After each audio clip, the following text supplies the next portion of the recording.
জীবনের কোন পরিস্থিতিতে যদি এই দৃশ্যটা আপনার সামনে আসে যে আপনি যাদের থেকে সাপোর্ট পাওয়ার আশা রাখার পরও সাপোর্ট পাচ্ছেন না, আপনরাই দূরে সরে যাচ্ছে, মনে রাখবেন আপনার আল্লাহ আপনার উপর দয়া করা শুরু করেছেন। সুবহানাল্লাহ।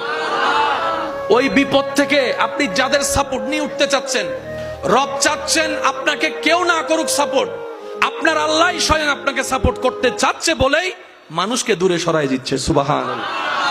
জীবনে যদি কখনো দেখেন কাছের মানুষ দূরে সরে যাচ্ছে, বেঈমানি করছে, দুই নম্বরই করছে, চোখ উল্টাই ফেলছে, আপনি বুঝে নিবেন আল্লাহ তাআলা আপনাকে দুনিয়ার আসল চিত্র দেখাচ্ছে। আপনি যেন বুঝতে পারেন আপনার আপন বলতে আল্লাহ ছাড়া, আপনার আপন বলতে আপনার নবী ছাড়া আসলে আর কেউ নাই, আসলে কেউ নাই, আসলে কেউ নাই। আপনার ভালোবাসার অধিকার পাওয়ার একমাত্র আল্লাহর আছে, স্রষ্টা হিসেবে নবীর আছে।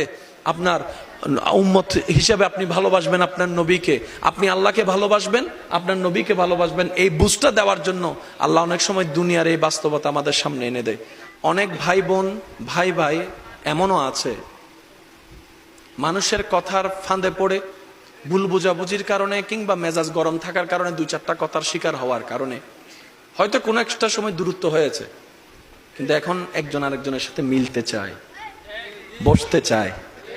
ওনাদের মাথায়ও চলে আসছে বাঁচবো আর কয়দিন, বুড়া তো হয়ে গেছে, কিন্তু ভাইকে এখনো বুকে জড়াতে পারলাম না, অনেক দিন হয়ে গেল। বড় ভাইয়ের মনও সে তৃষ্ণা থাকে, ছোট ভাইয়ের মনও সে আকাঙ্ক্ষা থাকে, কিন্তু অনেক দিনের দূরত্বতার কারণে, লজ্জাবোধের কারণে তারা মিলতে পারে না। আমি আমার ভাইদেরকে, যুবক ভাইদেরকে অনুরোধ জানাবো, যদি এরকম কোনো ফ্যামিলি কন্ডিশন হয়, আপনারা যুবকরা মিলে, ভাইরা মিলে, চাস্তো ভাই জ্যাঠতো ভাইরা মিলেই আপনারা উদ্যোগটা নেন, ভাই ভাইকে যেন জড়াই ধরতে পারে, ভুল বুঝাবুঝি যেন শেষ হয়ে যায়। কথা বলেন ঠিক কিনা? বান্দা বান্দাকে মিলানোর কাজ করবে, আল্লাহ সেটা দেখে গুনাহ মাফ করে দিবে। সুবহানাল্লাহ। আমি শুনি না, আরো জোরে বলেন। মিলে থাকেন, কেউ মিলে থাকতে না চাইলে তার আল্লাহরে সে জবাব দিবে। আপনার পক্ষ থেকে আপনি ক্লিয়ার থাকেন, মানুষের উপকার করবেন, থ্যাংক ইউ পাওয়ার আশা রাখবেন না, করতেই থাকবেন। কেন? সে আপনার রবের বান্দা, আপনি বান্দার জন্য করবেন, ওই বান্দার আল্লাহ আপনার জন্য করবে। আমরা অনেক সময় বলি তার এত উপকার করছি, সে আমার সাথে ডাইরেক্ট চোখ উল্টাই ফেলছে।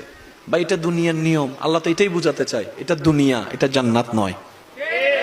আল্লাহর কাছে সবসময় একটা ফরিয়াদ করবেন, আল্লাহ তুমি আমাকে যতদিন ইচ্ছা এই দুনিয়ায় রাখিও, কিন্তু সে থাকাটা যেন তোমার পছন্দের হয়।